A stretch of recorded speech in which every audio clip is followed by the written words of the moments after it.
নমস্কার। শাস্ত্রে আছে রথস্থ বাম নং দ্রষ্টা পুনর্জন্ম ন বিদ্যতে, অর্থাৎ রথের ওপরে খর্বাকৃতি বামন জগন্নাথকে দর্শন করলে তার আর পুনর্জন্ম হয় না।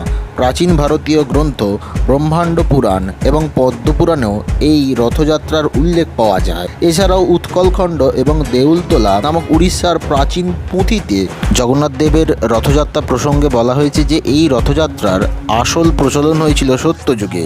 সে সময় আজকের উড়িষ্যার নাম ছিল মালব দেশ। সেই মালব দেশে অবন্তী নগরী রাজ্যের ইন্দ্রদম্ন নামক সূর্যবংশীয় এক পরম বিষ্ণুভক্ত রাজা ছিলেন, যিনি এই রথযাত্রা প্রচলন করেন। রথকে তুলনা করা হয় আমাদের মানব দেহের সাথে। মানব দেহে আত্মারূপী ভগবান যেরকম বসবাস করেন, তেমনি রথের মধ্যে জগন্নাথ বসবাস করেন। জগন্নাথ ছেড়ে গেলে যেমন রথের গুরুত্ব থাকে না, ঠিক তেমনি মানবদেহ ছেড়ে আত্মা চলে গেলে আর মানবদেহের কোনো গুরুত্ব থাকে না।